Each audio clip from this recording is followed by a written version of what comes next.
So, welcome to LiberalViewer Sunday Live Clip Roundup. Thanks for joining me. I picked out almost 30 clips on a few different topics for what I think should be a really good show tonight. As always, this is my weekly broadcast of the best clips from the Sunday morning news analysis shows from the corporate media here in the United States, along with my commentary between the clips. This week, in addition to the Sunday news shows from the regular Big Five outlets of ABC, NBC, CBS, CNN, and Fox News, I'll also use some quasi-news clips from HBO's Real Time with Bill Maher and from last night's Saturday Night Live on NBC, and to cover several topics. The two biggest topics this week, I guess, were Obamacare and NSA spying, both of which have appeared on previous shows, and both those topics were covered in the clip I'm going to start off with from Saturday Night Live, because it's always good to start with a joke, as Keenan Thompson pointed out, hosting a show of black voters giving their views on President Obama in a sketch that included this clip. Simply put, it has not been a good month for the president. A bumpy rollout for Obamacare and an NSA wiretapping scandal that won't go away. Not a good month. Troubling times. All right, well, the question is, has there been a time in the past month where you wish that you would have voted for Mitt Romney?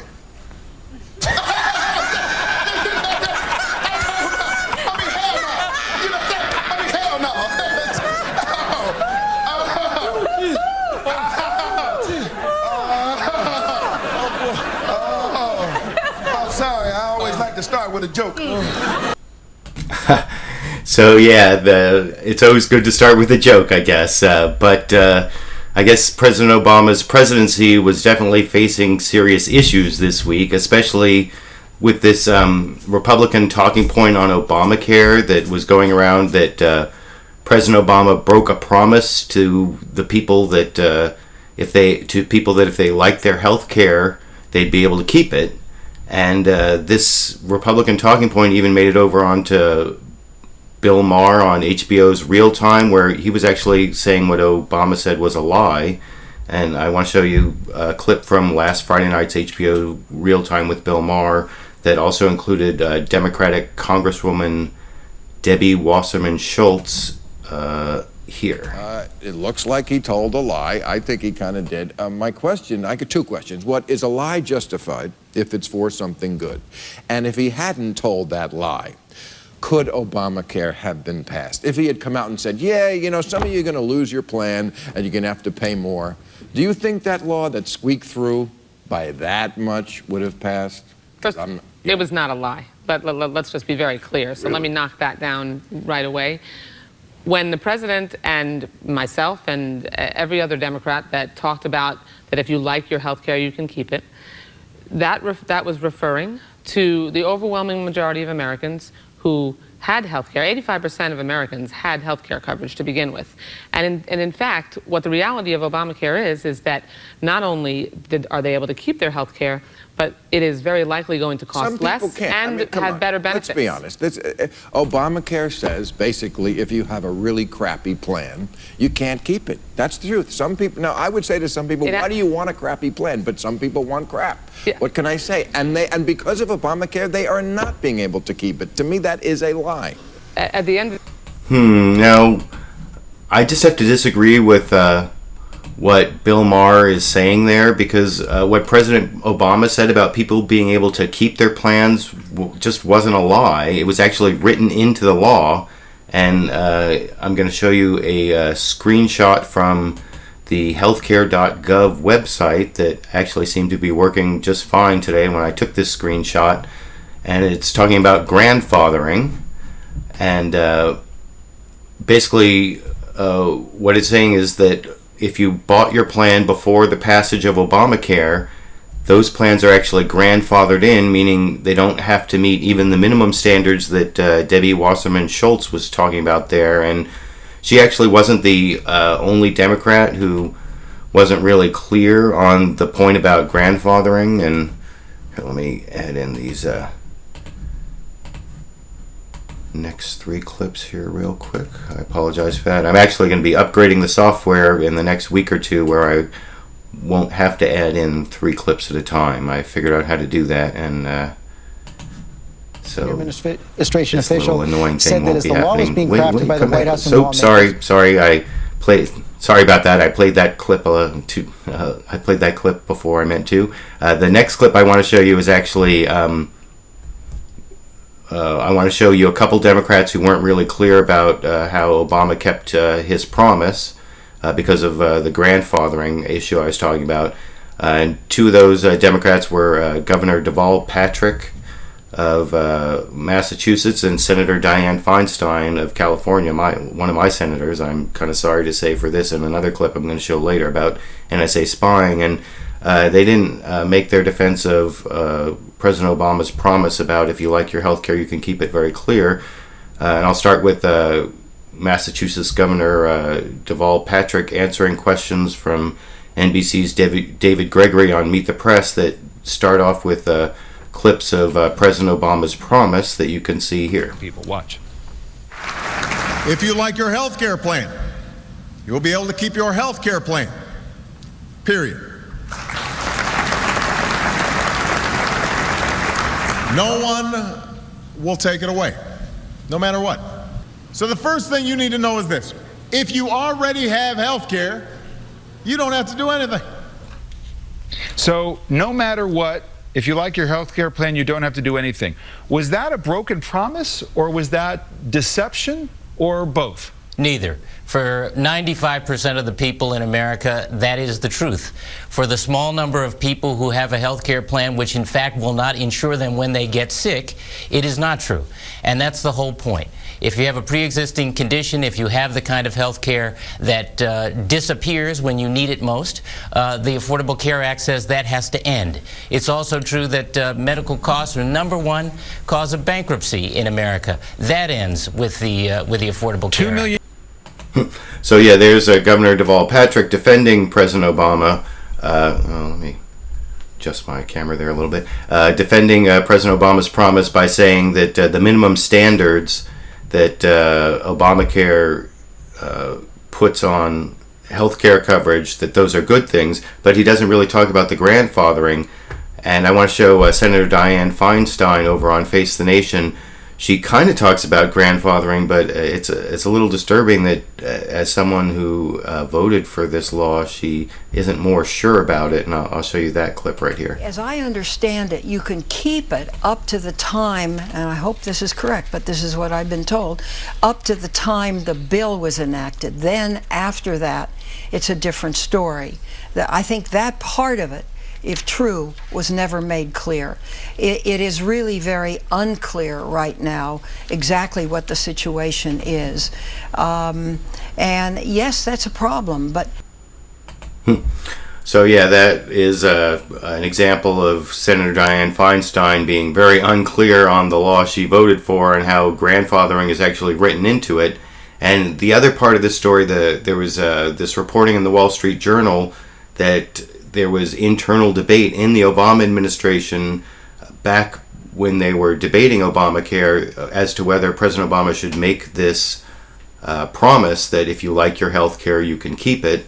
And first, I want to show you a much better defense of Obamacare from senior Obama advisor Dan Pfeiffer, who was on This Week with George Stephanopoulos. And George Stephanopoulos actually confronted him with this Wall Street Journal story, and he denies it, or actually he says he doesn't recall that taking place. And then he talks about how grandfathering actually makes the promise not a lie, actually true. Anyway, I'll show you that clip here. Senior administration official said that as the law was being crafted by the White House and lawmakers, some White House policy advisors objected to the breadth of Mr. Obama's Keep Your Plan promise. They were overruled by political aides, the former official said. Is that true? That is not my recollection at all of that. And let's talk about that promise for a second. If the president didn't intend to keep this promise, why would he have gone out of his way to put a provision in the law that specifically says that if you have a plan before Obamacare passed, you can keep that plan? Now, if your plan has been downgraded or canceled, you can't. But if the president were to allow people to have those plans be downgraded, or insurance companies to keep selling bare bones plans, policymakers knew this was a problem. But George, if he had done that, he'd be violating an even more important promise to the American people, that everyone would have a guarantee of access to quality, affordable health insurance. It's important to understand who we're talking about and the kind of plans we're talking about. It's 5% of the market is this individual market. 80% of people have health care through Medicare, their employers, or Medicaid. 15% don't have health insurance and now have access to it for the first time. And 5%, if you had your plan and it hasn't been changed or canceled, you can keep it. 50% of this group are going to be able to get access tax subsidies to make their plans cheaper, and most of them will get a better plan for less, for the same or less. And many of these plans were cut rate plans that didn't cover hospitalization, doctor's visits. So yeah, that's a much fuller defense of what President Obama promised, and it had both the grandfathering part, and it also had the part about that the minimum standards are actually good for Americans. You know, you don't want to have a plan that leaves you without coverage that you thought you had. And I actually want to show one more defense of grandfathering against this charge that President Obama lied when he said that if you like your health care, you can keep it. And that's actually from Fox News Sunday, where they had a debate where Chris Wallace definitely was tough on the person defending the Obama administration. His name is, let me get his name right, his name is Ezekiel, Emanuel, and he was one of the advisors. And you can see Chris Wallace trying to confront him with this same Wall Street Journal story about advisors telling him that he should be dishonest and not tell them that people that they wouldn't be able to keep their plan. And there's even a clip of the new Megyn Kelly show, the Kelly File, in the lead up here, and then I'll show you. I think Ezekiel Emanuel did a good job defending grandfathering and all the other parts of Obamacare, and he did it on Fox News over in this clip. The Wall Street Journal reported this weekend that you, in fact, were part of a debate inside the White House at the time about whether or not this claim, you can keep your plan, you can keep your doctor, was misleading. This week, let me just ask the question. It'll be a question mark, and then you can answer it. Whether it was misleading. On Megyn Kelly's show this week, you blame the insurance companies. Here it is. If an insurance company decides it's changing how it's going to structure its plan, that's not the law doing it. That's the insurance company deciding for business reasons. Yeah. But, Doctor, the Obamacare law demands that the insurance companies change their plans. Let's get to what happens in the individual market. First of all, I want to say the president takes very seriously, and this he said over and over when I was working for him, let's go back to what I said and make sure we're consistent with it. When we passed the law, we said any plan that existed before the date the law was passed would be grandfathered in unless lots of changes were made. Now, you know, we have to imagine Obamacare not against a blank slate, but against what insurance companies regularly do. Against what the insurance companies... I have to ask you, does Obamacare mandate that insurance companies change their plans to meet certain standards? Yes, it brings it up. But we grandfathered in all the pre-existing plans. If you want to change plans or you want to buy a new car, you have to meet safety standards. But that was the rule. Wait, you're...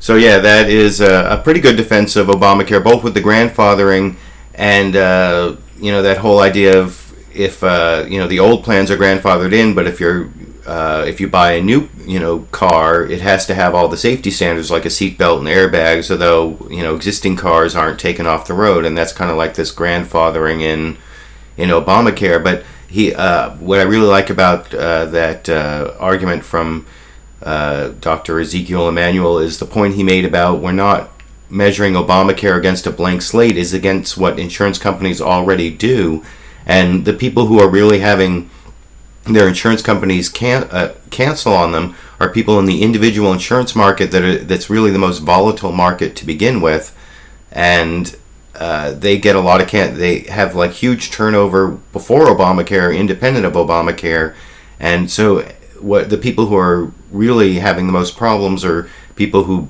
bought their insurance after the passage of Obamacare in the individual market, and it's a really small percentage of people, and it to say that Obama lied when it's actually written into the law that if you like your coverage you can keep it because it's grandfathered in unless the insurance company decides to change it like they might have without Obamacare anyway.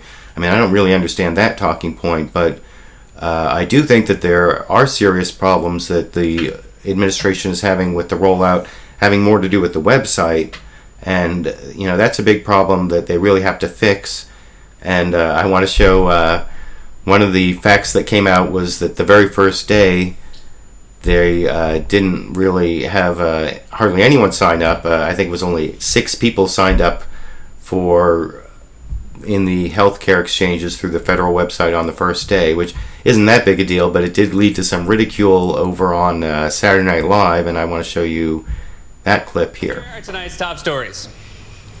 A new report shows that only 6 people actually signed up for the Affordable Care Act on its troubled first day, which means that Obamacare is doing only slightly better than guitar lessons by Mike.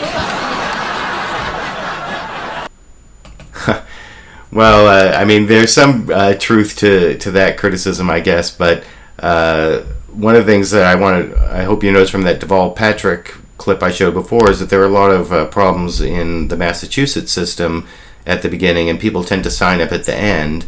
And but the fact that they are having problems with the website is a real problem, and that has to be fixed soon. And that's why I think Dan Pfeiffer over on This Week with George Stephanopoulos was very adamant about the president's promise and the administration promise that they're going to fix the website by the end of this month, November 30th. That's the deadline, and I think that they're going to be in real trouble if they don't meet that deadline, which I think you can see, like I said, from how adamant Dan Pfeiffer was on This Week with George Stephanopoulos in this clip. Science has said that. He said that to us as recently as this week, that based on the work they've done, that they believe they can get the website working smoothly for the vast majority of Americans by the end of this month. And if we do that, while we have lost some time, obviously for the last 3 months, last month here, we're going to be able to get. You'd have lost almost 2 months there. Right. Now, the good news here is that the history of programs like this, like in Massachusetts, is that most people sign up towards the end. In Massachusetts, in the first month, 0.03% of the overall population who ended up signed up in that first month. So there's time here. There's no question we have to get this done by the end of this month. But yeah, the clock is ticking. No question. You saw that report. So yeah, that's a senior Obama administration advisor, Dan Pfeiffer, citing that Massachusetts information I was talking about, that very few people sign up at the beginning. People tend to wait to the end, and one of the reasons or one of the effects of people waiting to the end to sign up on the exchanges for the private insurance is that most of the people who have already signed up for coverage are signing up under Medicaid expansion, and that's something I talked about last week, that basically under the original Obamacare law, the Affordable Care Act mandated that states had to have a uniform eligibility for Medicaid. That's the free health insurance that poor people get, and every state was supposed to increase eligibility up to 133% of the federal poverty level. But of course, that part was struck down by the Supreme Court as mandatory on the states, and so now it's actually only optional. So some states have decided to do it, and some states have decided not to do it. Pretty much depending on whether they have Republican governors or not, or whether it's sometimes controlled by the legislature. But one of the states that I showed last week on LiberalViewer Sunday Live Clip Roundup that had a lot of success with its own state health care exchange is the state of Kentucky, which is also, as I pointed out last week, the state where Senator Rand Paul, one of the Tea Party leaders, comes from, and Senator Mitch McConnell, who is the actual Senate Minority Leader, so they're two big opponents of Obamacare, but Obamacare is actually covering a lot of people in their state. And Senator Rand Paul from Kentucky was on This Week with George Stephanopoulos, and George Stephanopoulos confronted him with this, and you can see him talking about how it's all Medicaid eligibility that's getting people into the exchanges, and I'll talk about that a little more. But keep in mind, like I said, that Medicaid eligibility is automatic, it's free. So if you go onto these exchanges and you find out you qualify for Medicaid eligibility, you sign up immediately for free, while people who are going through to get private insurance through the exchanges, they wait till the last minute to sign up. So that's one problem with what Rand Paul's about to say in this clip. But anyway, I'll show you the clip and then I'll talk about it afterwards here. Is in your own state, the Kentucky website seems to be doing pretty well. 26,000 Kentuckians have signed up for the exchange. What do you make of that fact that so many Kentuckians are signing up? And does that tell you that this program can be a success? Well, nearly 90% of them are signing up for Medicaid, free health insurance from the government. My concern is not that we shouldn't help people. I do want to help these people to get insurance, but there is going to be a cost. And in my state, we have a lot of rural hospitals that teeter in the balance. My fear is that these hospitals may be bankrupt by overwhelming them with Medicaid patients. Same with doctors. Some may leave the community. Some may discontinue seeing Medicaid patients if they're overwhelmed. So yeah, one thing, when I was watching that clip, I actually watched it with my wife, who is a physician, and one of the things she pointed out, and that's ridiculous about what Rand Paul said there, is that he's worried about these hospitals being overwhelmed by people who are now qualifying for Medicaid. But the thing is, the people who are now qualifying for Medicaid, before they qualified for Medicaid, were uninsured. And what's worse for a hospital to be overwhelmed by? People who have Medicaid, where the federal government is paying 100% of the cost of their health care, or people who are uninsured. So that was kind of a ridiculous point by Rand Paul. And anyway, that is kind of the last of the clips I want to play on the Obamacare debate. But there were also several clips that I want to play you on presidential politics before I get to the NSA spying, which there will also be several clips on. But there were some interesting clips about both the 2012 presidential campaign and some of the possible implications that it's going to have for the 2016 presidential campaign.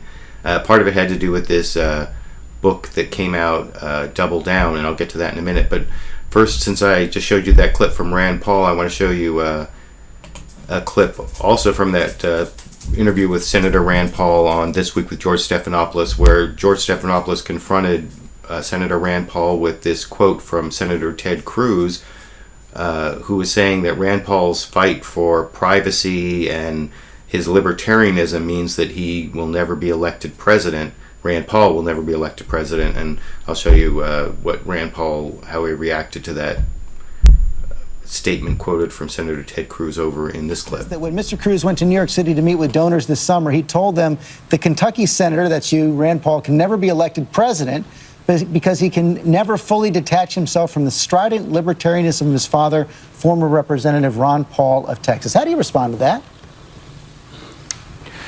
You know, what I would say is it's actually an advantage for me to talk about the right to privacy because, you know, you look at the president's numbers dropping. With young people, they've dropped 20 points in the last 2 months. I think the reason is because he's not protecting their privacy. Young people don't care so much about taxes and regulation, but they've all got a cell phone and they're all on the internet and they do care about their privacy. So do I, and I will defend it and I will correct these policies if I were ever the one to make the decision. And I think that will attract new people to the party, not less people. So you don't think Well, I generally agree with Rand Paul about libertarianism, and I wish there was a bigger strain of libertarianism in both the Republican Party and, the progressive left who care about privacy. But I disagree with them in that I don't think young people really do care that much about privacy. I'm sad to say that's when I've posted videos about both corporate violations of our privacy and government violation of our privacy. I've gotten a lot of response from people that don't really care.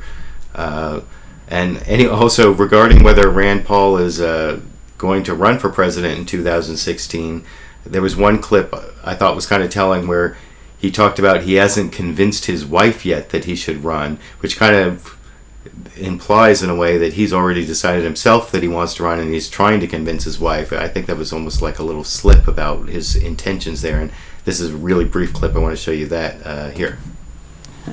I think we're a long way away from that. I haven't even convinced my wife yet whether I should do this, so we're a ways away from making a decision. So yeah, I don't know if you think that's a slip or not, but I think it actually might be showing that he's already made his decision and now he's trying to convince others. Now, he doesn't seem to think that this whole plagiarism scandal of the last week is going to be much of an obstacle for him, but I'm not so sure. I want to play kind of an extended clip on that. I'm not sure, for those who aren't aware, Rachel Maddow has done a couple segments on MSNBC in the last several days. Let me load up this next 3 clips here, I think. Yeah. Basically, Rand Paul has made some speeches where he talked about the movie Gattaca, and his description of the movie Gattaca was lifted almost word for word from the Wikipedia entry on the movie Gattaca.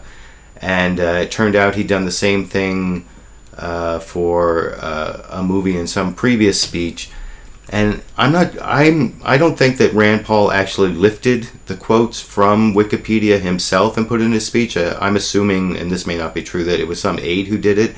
But what's really interesting about this, and I saw Rachel Maddow pointed this out in the last segment she did on this, it seems that Rand Paul doesn't even really understand what plagiarism is. You know, he talks about how he isn't pretending that he wrote Gattaca. And you'll see, I'm going to play this extended clip that shows basically his whole defense of this, and afterwards I'll explain why I think it shows that he doesn't really understand what plagiarism is. But this is the clip from Senator Rand Paul on This Week with George Stephanopoulos on the plagiarism issue here. Well, you know, the footnote police have really been dogging me for the last week. I will admit that. And I will admit sometimes we haven't footnoted things properly. In fact, I've given thousands of speeches, and I don't think I've ever footnoted any of those speeches.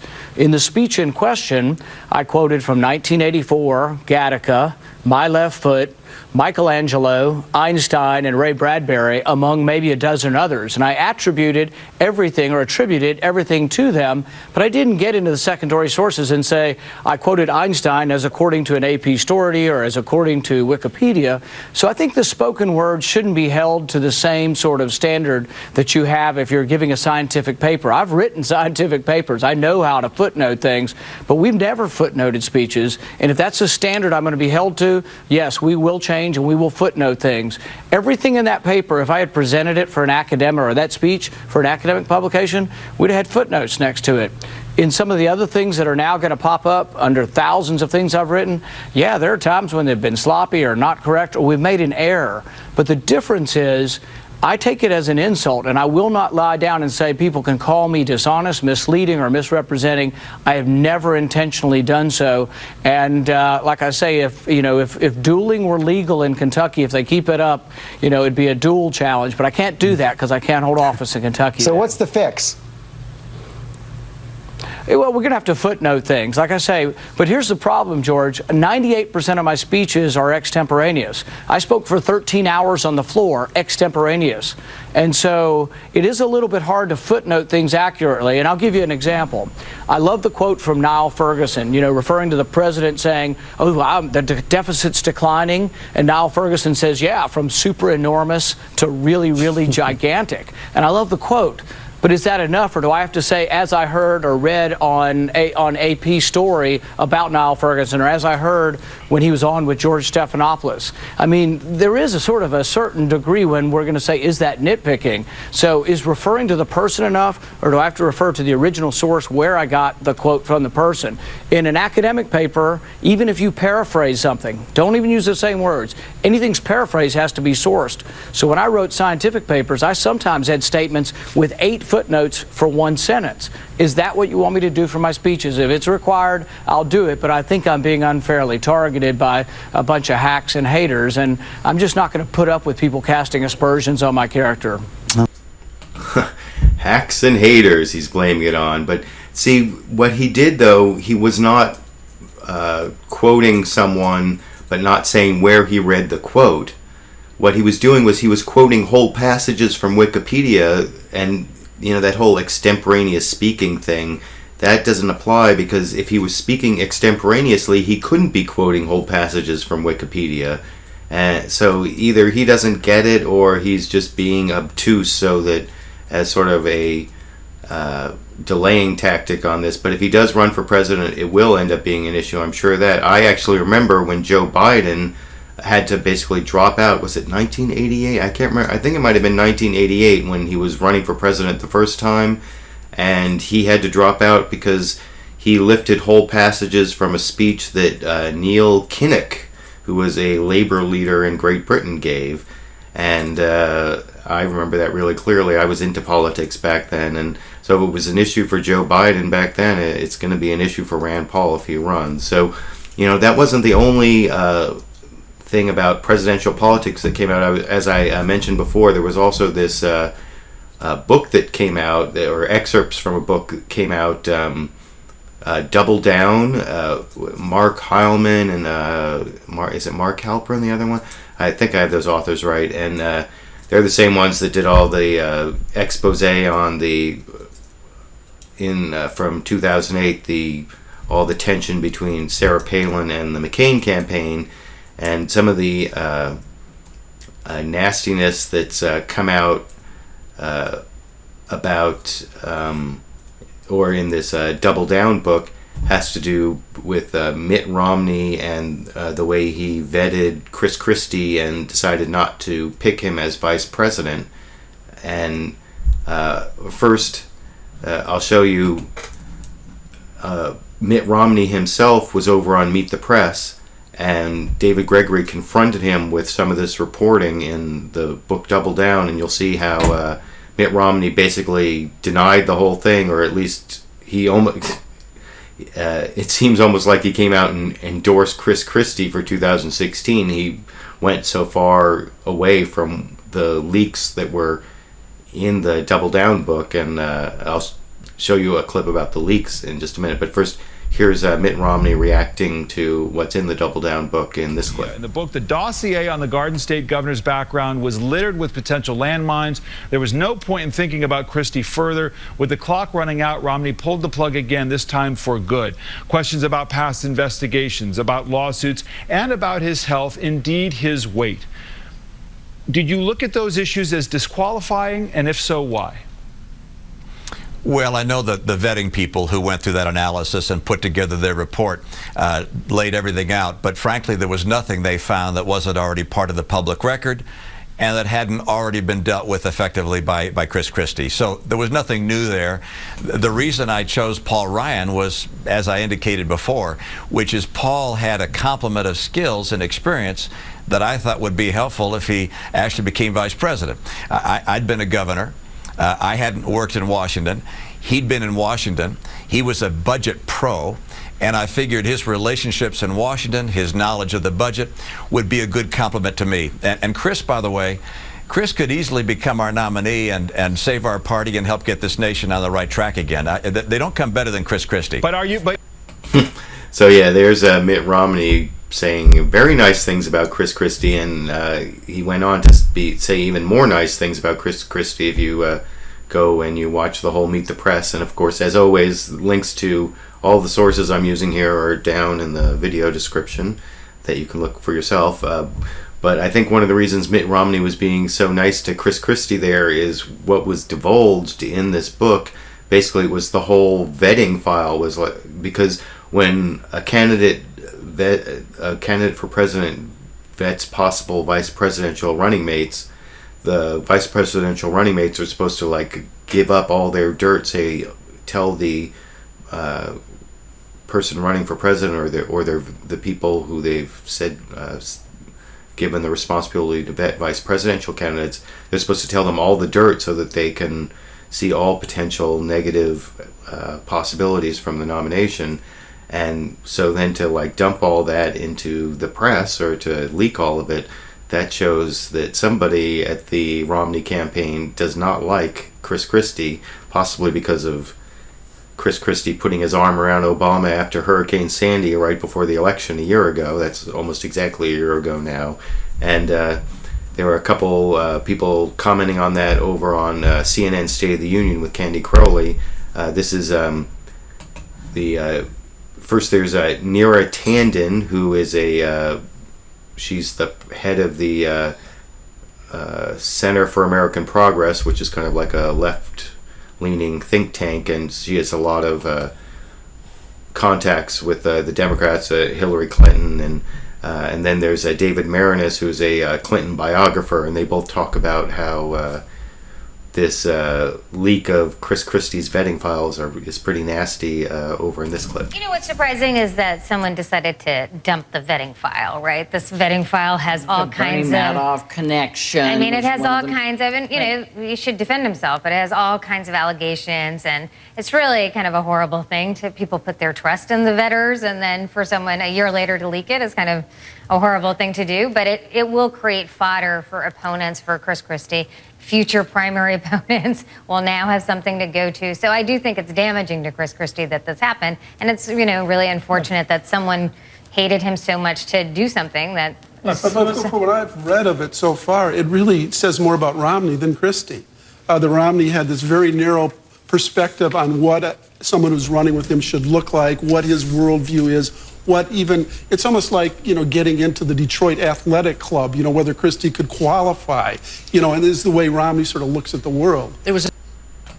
So, yeah, maybe that's why Mitt Romney was out saying such nice things about Chris Christie, because some people in his campaign basically did something really nasty. And, you know, let me just load up these next 3 clips. There were a few, like, kind of silly things that also came out in this Double Down book. First, I want to show you just not a clip, but actually a screenshot. And this is a screenshot. Here, I'll put it up here. And the vice presidential search, where that vetting file got leaked from, that was the Romney campaign called it Project Goldfish.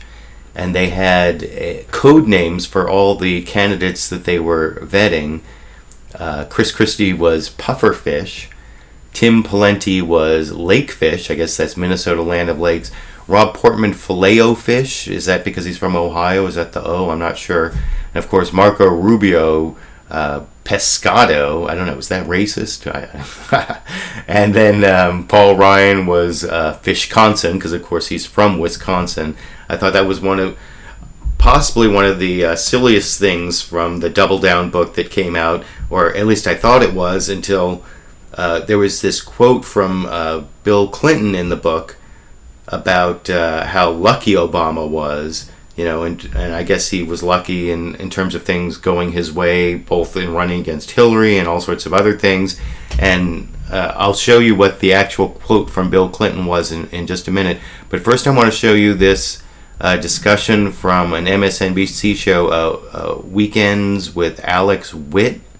And she had on Jonathan Alter on the left and Lynn Sweet. Well, she's Chicago's. I don't know if she's from the right or not. But they were talking about this off-color quote from former President Bill Clinton about how lucky President Obama is.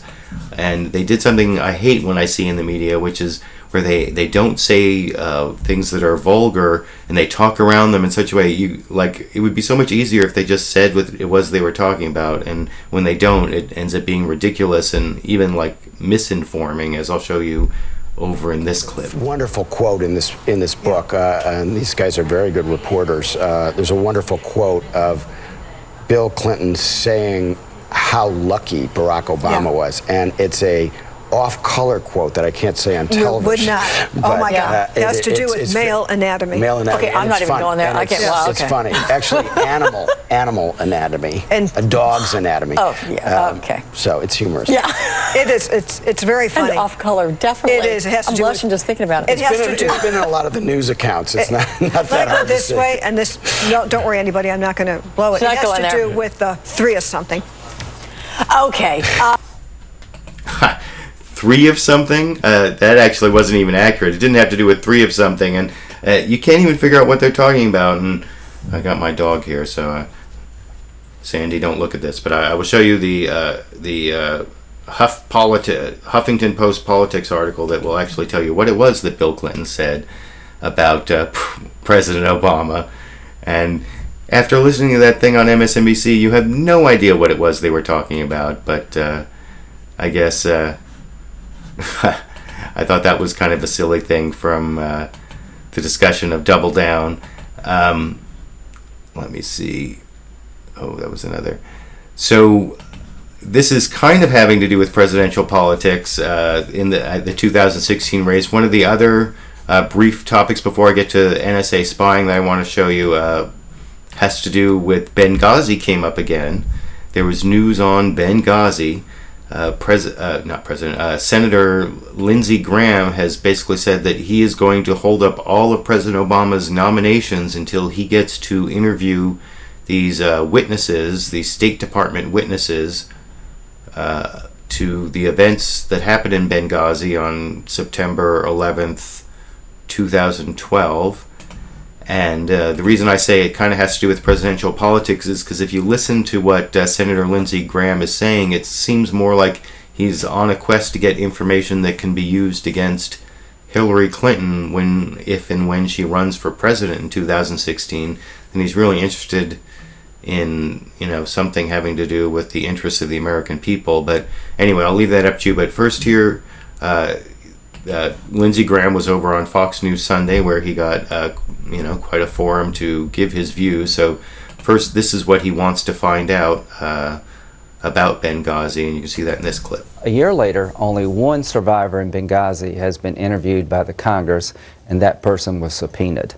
Why do I want to talk to them? I want to know from their mouth, not anybody else, no spokesman, no British contractor, Americans on the ground in Benghazi. Did you see a protest? Did you ever report a protest? Did you complain before the attack that Al-Qaeda was growing in strength in Libya? Did you make security requests? Did anybody try to help you enhance security? Okay, so when...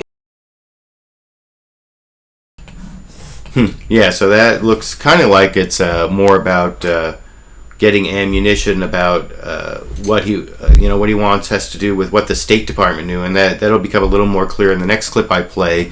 And to the credit of Chris Wallace on Fox News Sunday, he did point out that there are some important nominations that Lindsey Graham is threatening to hold up. And Chris Wallace asked Lindsey Graham how long he's willing to hold them up, and you'll see when Lindsey Graham goes into more detail about what he's looking for, it does seem to have more to do with the State Department and former Secretary of State Hillary Clinton and her possible run for the presidency in 2016. But I'll show you that clip here. We are talking about someone like Jay Johnson, who is the president's nominee to be the new Secretary of Homeland Security. Right. Or, as you can see, Janet Yellen, the new chair of the Federal Reserve. Big jobs.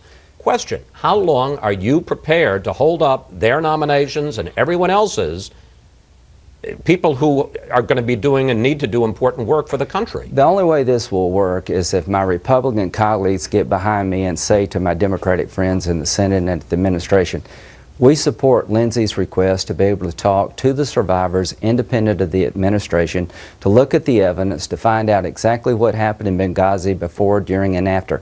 How did the Secretary of Defense know about a cable coming out of Benghazi in August from our ambassador to Washington State Department saying we can't defend this place against a coordinated Al-Qaeda attack, and Al-Qaeda flags are flying everywhere? How could the Secretary of Defense know that, not Secretary of State? So here's the way this will work. I'm hoping that they will relent and allow us to interview the survivors, appropriate congressional committees. If they don't? Well, then I will ask my Republican colleagues and Democratic colleagues, stand up to the Obama administration. Don't let them get away with this. Can you imagine if this was George W. Bush and he told the Congress after 9/11, you can't talk to anybody because there's a potential criminal investigation. We're not going to investigate how 9/11 became the failure that it was. Okay. That last part is kind of amazing. This is the first time, or maybe not the first time, but you don't often hear Republicans talk about 9/11 being the failure that it was for George W. Bush. I've heard a lot more talk about 9/11 failures for Benghazi on 9/11/2012 than I ever heard from Republicans about September 11th, 2001 attacks on the World Trade Center and the Pentagon, and that plane that crashed in Pennsylvania.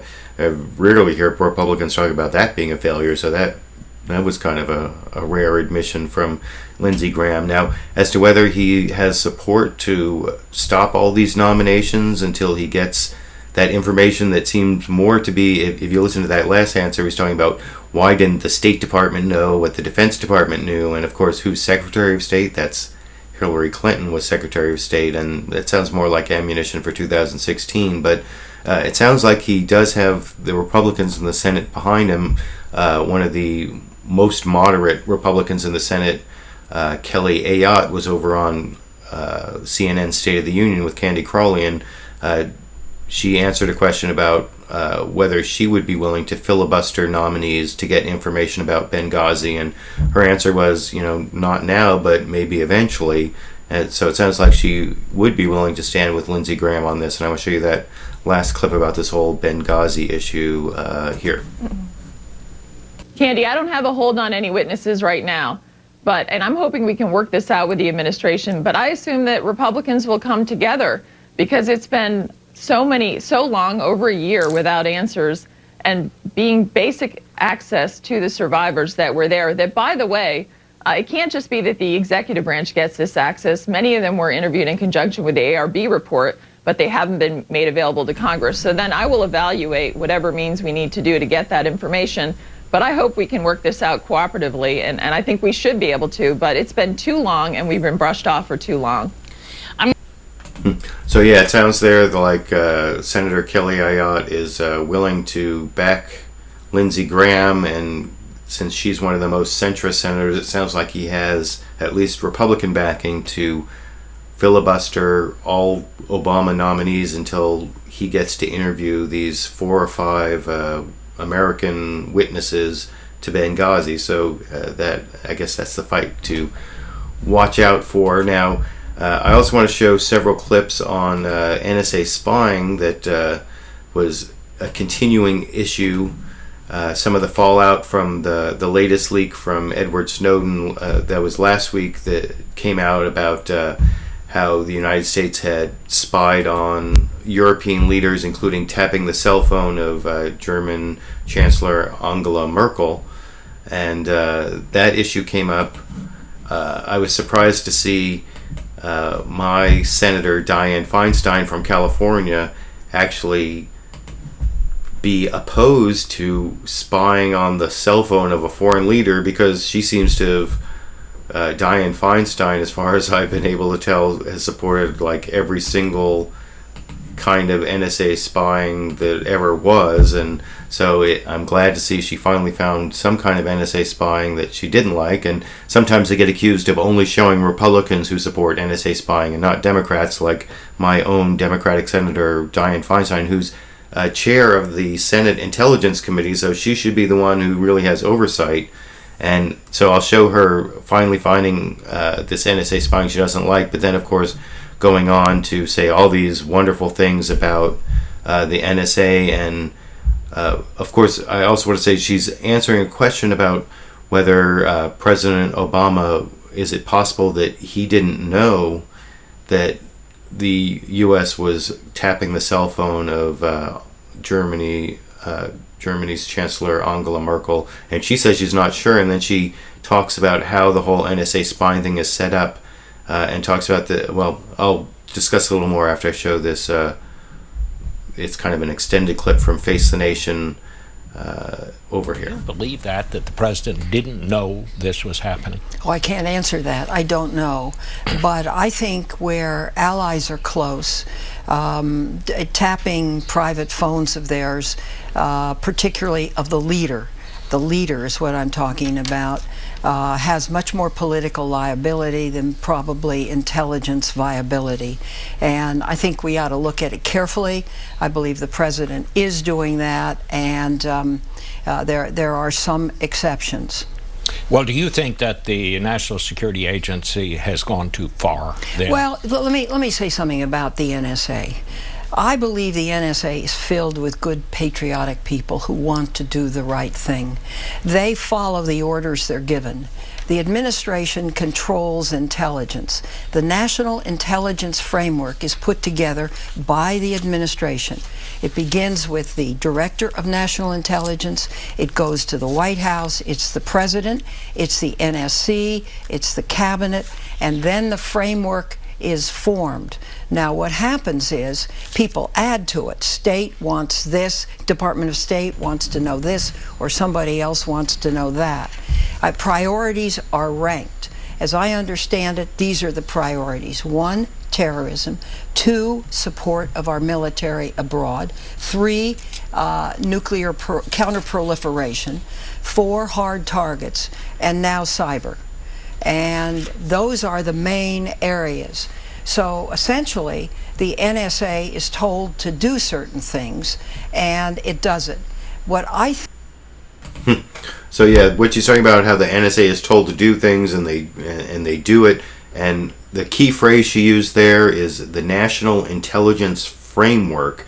And I've seen some other reporting on that President Obama may not have known about the NSA tapping Angela Merkel's phone because he sets up, the people in charge and the National Security Council. And they have like these overarching abstract goals, but then the people inside this national intelligence framework, they actually make these more specific decisions about what gets tapped. And one of the things that back that up, General Michael Hayden, who used to head the CIA, who was one of the people who was probably responsible for the tapping of Angela Merkel's phone, he was over on Face the Nation, and he addressed the same question. I'll show you his answer over in this clip. Could it be possible that the president didn't know about it if we were listening in on her cell phone? I take the president's statement at face value, and I can actually imagine circumstances, Bob, where he wouldn't. It's impossible for me to imagine that the NSC, the administration, the White House didn't know. And the fact that they didn't rush in to tell the president this was going on points out what I think is a fundamental fact. And that is? This wasn't exceptional. This is what we were expected to do.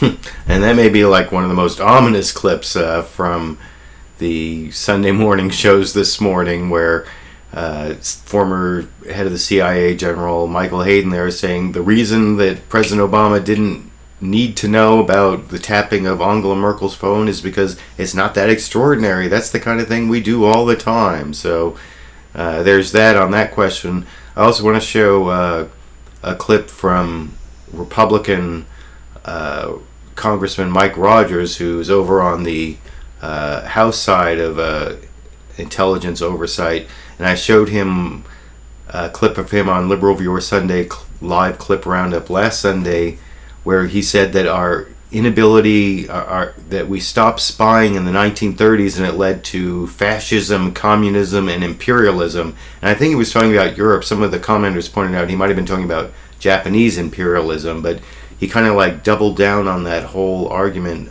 this week when he was trying to justify the whole NSA spying and spying on Europeans. He made the same argument and even worse, and I'll show you that clip here. Where people can't wait to get out in front of the cameras and say, boy, I sure don't like those intelligence services. And here's the problem, Bob. We did this in the 1930s. We turned it off. 1929, the Secretary of State at that time, where they were collecting information to protect America, said, we shouldn't do this. This is unseemly. Turned it off. Well, that led to a whole bunch of misunderstanding that led to World War II that killed millions and millions of people. We did the same darn thing leading up to the Osama bin Laden effort, where we didn't want to talk to each other, we didn't coordinate intelligence activities, we didn't want to get certain things, and it led to 9/11 that took the lives of 3,000 Americans. Let me we ask learned you a valuable lesson, but we need to focus on who the bad guys are, and the bad guys, candidly, are not U.S. intelligence agencies. They're the good guys at the end of the day. So yeah, there's Representative Mike Rogers. I think he's from Michigan, House Intelligence Committee chair. I believe he's the chair, and he's one of the biggest Republican apologists for the NSA, and he uses those talking points. I saw that there was a Freedom of Information Act request that a reporter did that came out this week. I heard this NPR story that this whole talking point about connecting the dots and then about how NSA spying would have prevented 9/11, that was actually put out by the NSA for NSA apologists in Congress to use. And he also added, I don't know where he came with this whole World War II thing, although the Secretary of State in 1929 that stopped us spying on our allies, that was Henry Stimson, who I actually did a whole paper when he was Secretary of War during World War II. But anyway, that's too big a digression. But I think that's quite a stretch to say that NSA spying could have prevented World War II and 9/11. But I wanted to play you that clip anyway. I have a couple other quick clips here on NSA spying that I want to show you. The first one is going to come from HBO's Real Time with Bill Maher from last Friday night. One of the things I've shown, last week I showed a Face the Nation clip on the upcoming 50th anniversary of the assassination of John F. Kennedy, and there was more on Face the Nation. I didn't take any clips from that this week, but Rob Lowe was on HBO's Real Time with Bill Maher. One of the things he was plugging was that he's playing JFK in this National Geographic movie based on Bill O'Reilly's book Killing Kennedy, because National Geographic is owned by the same company that owns Fox News. I guess that's why there's that together. And so Rob Lowe was in there talking about Kennedy and the Bay of Pigs, and he was followed up by Rob Reiner saying, actor and director Rob Reiner is responsible for Spinal Tap, and of course Meathead from the old All in the Family sitcom. So and they were talking about how NSA spying, it turned into this whole thing about how NSA spying has been growing exponentially, and that JFK was actually one of the only presidents who actually tried to put some limits on NSA spying, or on spying in general, not NSA, CIA more than NSA. But I thought that was kind of an interesting clip to play. Let me just load up the last 3 clips here real quick. But I'll play you that clip. It starts with Rob Lowe talking about the Bay of Pigs, and then goes into this quote, this thing about JFK's trying to put limits on spying over in this clip. And you're the new kid on the block, and you think, well, the experts, they've been here longer than me. The Joint Chiefs certainly know better than I do that this plan sounds good, I'll go with it. And then you learn his famous quote, which is, never trust the experts. Right. And he never did after that. And in all fairness, what he tried to do after that was to pull back the CIA, to pull back those operations and bring it back to where Truman initially had it as an extension of the OSS in 1948 after the war. And he was the only president that ever tried to do that. And since he now is no longer with us, and we've seen now an intelligence apparatus that is so far out of control and is unaccountable to anybody. So he was the last president that tried to hold those things to account. And probably true. I thought people might enjoy that clip, that the last president to try to put a check on the spying apparatus that's been growing exponentially is also the president that was assassinated.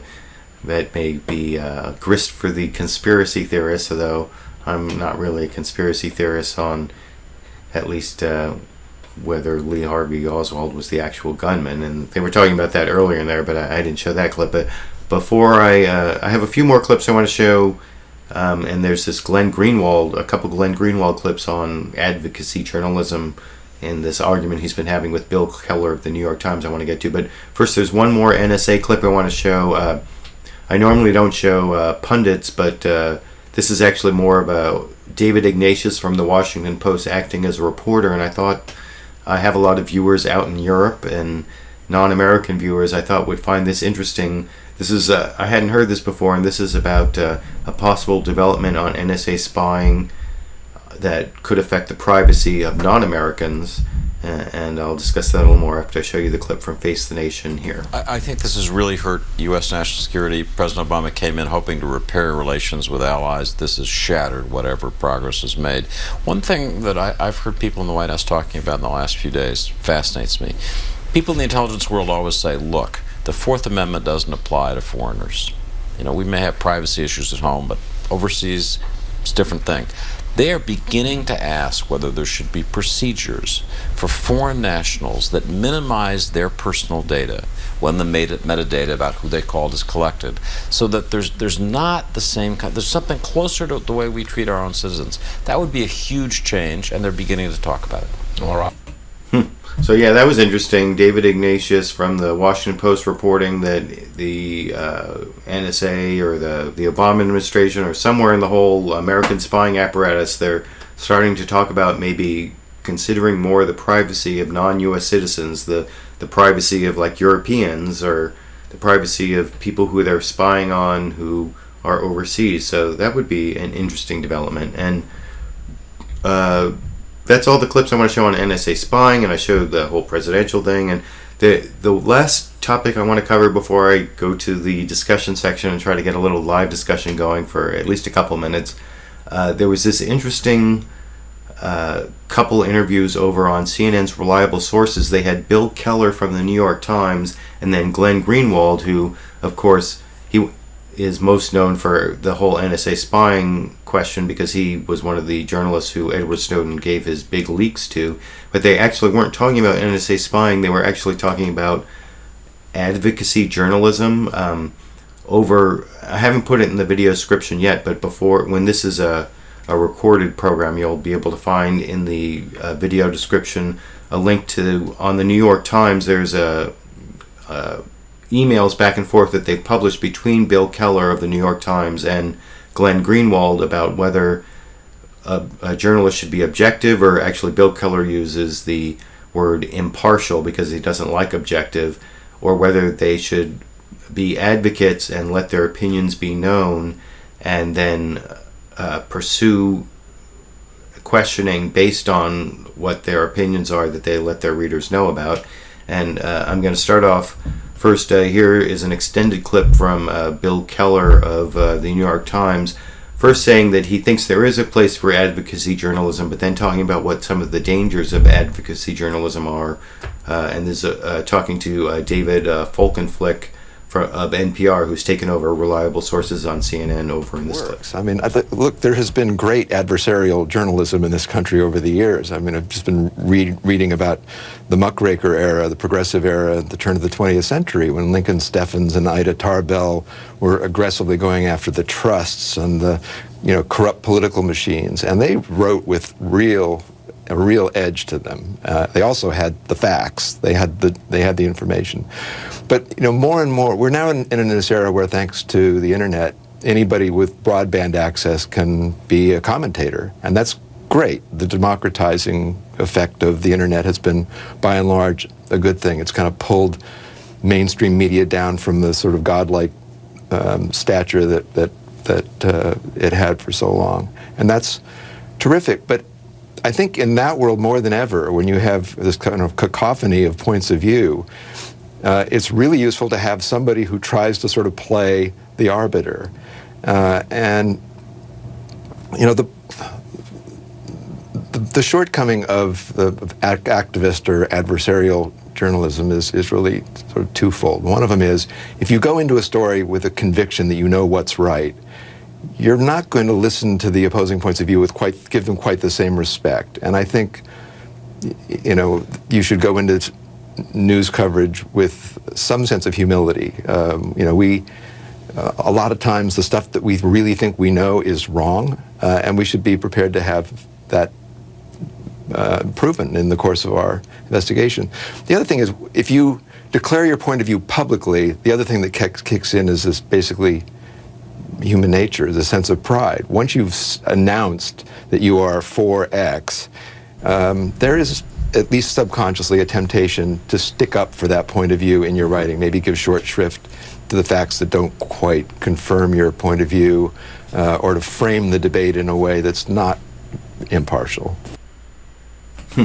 So yeah, I think there's some good arguments there from Bill Keller, although I think those are actual dangers, but I don't think they're inevitable dangers. And, one reason that I come from this, from having been a criminal defense attorney, a public defender, where I definitely had an advocacy role in the criminal justice system, and I would spend a lot of time investigating cases, my clients' cases, but that didn't, just because I came from a point of view doesn't mean that I didn't look at the facts impartially, because of course I was always trying to take those facts, I was trying to think, how would a jury look at these? And, I was always kind of interested in, I never knew whether my clients were telling me the truth, and even though I was trying to advocate for them, I was also always willing to debunk their stories too, because I wanted to do that myself before I put it in front of a jury. And that whole thing about pride, people have pride in their factual accuracy as supporting their opinion. So, I think what Bill Keller said there as a possible danger is true, but I don't think it's really that not presenting the facts accurately is an inevitable outcome of advocacy. And I don't even think Bill Keller was saying that there, but I also want to show a couple clips from Glenn Greenwald, who was basically taking the opposite point of view in favor of why advocacy journalism is better than what Bill Keller calls impartiality. And first he explains why he actually thinks the whole idea of impartiality is kind of dishonest, and I'll show you that clip from Glenn Greenwald talking to David Folkenflik on CNN's Reliable Sources here. Dishonest in your terms? Because it's pretending to be something that they cannot possibly be. Human beings, all of us, are inherently subjective beings. We perceive the world through all kinds of highly subjective prisms, whether it be nationalistic or cultural or religious or socioeconomic, or all sorts of other experiences that shape the way that we look at the world, what our values are, and most importantly, what assumptions we embrace that are quite debatable and subjective. And so as a journalist, I think it's much more honest and healthy to tell my readers, these are the opinions that I have, these are the political values I believe in, these are the outcomes that I hope to see achieved, and now here is my reporting in the context of what I'm telling you truthfully are the ways that I look at the world that you can then incorporate into how you assess what I'm telling you. But the New York Times and these other media institutions pretend not to have those. They pretend to float above it and to have this sort of objective perspective that's really quite deceitful and is not how human beings think about the world. So yeah, I thought that was an interesting critique of impartial journalism from Glenn Greenwald. And then the final clip I want to show you is where he talks about the danger of not having a point of view, or actually he's talking more about what Bill Keller said about having humility and civility. And Glenn Greenwald is kind of known on the internet for not being the most civil of advocates or journalists or whatever you want to call him. And he talks about actually one of the downsides of humility and civility, and what I thought was kind of an interesting clip, the final clip I'm going to play for you here. The problem with places like the New York Times and similar institutions is that the civility and the listening and the humility tends to get directed only toward the most powerful people in our society, the very ones who need the checks the greatest. And that's why the New York Times record over the last 10 years is things like laundering false claims about Iraqi WMDs that led us to a horrible war, or suppressing news of the warrantless eavesdropping program at the behest of the Bush White House through his re-election, and all sorts of other suppression of information that political officials asked them to suppress that the public had a right to know, that had the effect of misleading and propagandizing the public. That's what happens when you accommodate too excessively and engage in too much humility with those in power. I think the powerless deserve to be heard with humility and need a lot more accommodation, but the people in power in the United States have received way too much of that humility from the supposed watchdog press, and that's one of the things we intend to rectify. And that last part where he talks about what he's intending to rectify, he's actually saying, he's left The Guardian. Glenn Greenwald has left The Guardian, and he's working with this billionaire, I think he's a billionaire, who helped found eBay.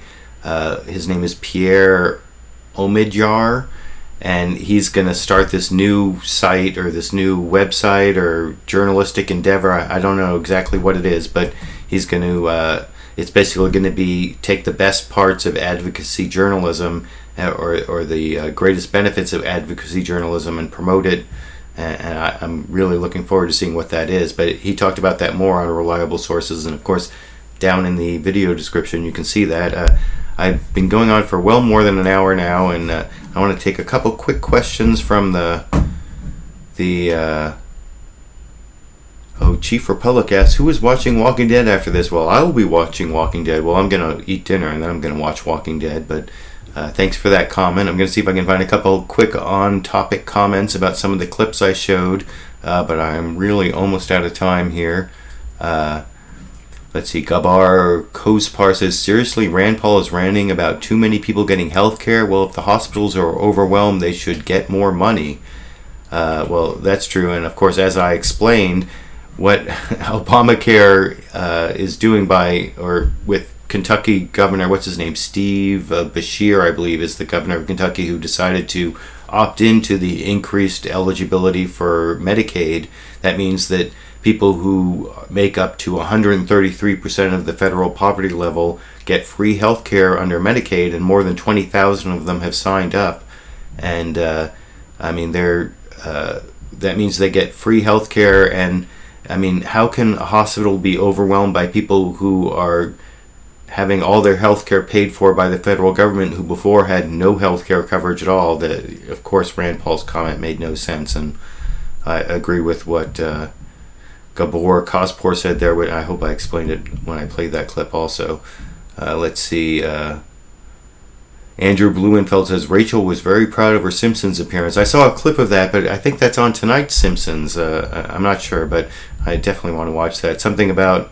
and let's see, Jan Itor says, oh yeah, I heard Gattaca thing, watched it in bio 3 years ago. That made me laugh so hard. Yeah, Rand Paul just does not seem to understand what plagiarism is, so that is kind of silly. I think that is going to come up if he runs for president, because it definitely did for Joe Biden, like I was saying. Let me see, I can take... can I find any other more on topic? I'm like well over my time here. Let's see. Well, I think that's about all the... let's see. Agent Dale Chomsky says, Greenwald is an excellent thinker and a true hero. Well, I think he did make some really good critiques of what the New York Times did regarding weapons of mass destruction and keeping the whole NSA spying revelations quiet until after the election. So yeah, I definitely agree with that comment. That was one of the last comments. And so yeah, I'm pretty much done with well over an hour, and I hope you enjoyed all the clips and the information I shared with you. If you haven't seen it, check out the edited, produced video I uploaded on Friday morning about Fox News. It's called Fox News Likes Bank Fraud, and it's about how the JP Morgan settlement was covered on Fox News, or this one particular segment especially, as totally in favor of the bankers and trying to make people feel sorry for the bankers. And this Wednesday is also LiberalViewer first Wednesday of the month question and answer, so you can post questions for that. I'll be doing at least half an hour just taking questions and giving my answers. Both the live questions posted and people who post questions beforehand. But I appreciate all the people. Looks like over 100 people showed up today, so I really appreciate that. And I've got to definitely finish up now and have dinner and watch The Walking Dead, as one person pointed out, is what a lot of people will probably be doing. Thanks for joining me for LiberalViewer Live Sunday Clip Roundup at 6:30 p.m. Pacific. I'll be doing it again next Sunday and every Sunday as best I can. I hope you enjoyed the clips I picked out. Thanks for joining me. Have a good rest of your weekend for my U.S. viewers and beginning of your week for those in Europe. Thanks for joining me.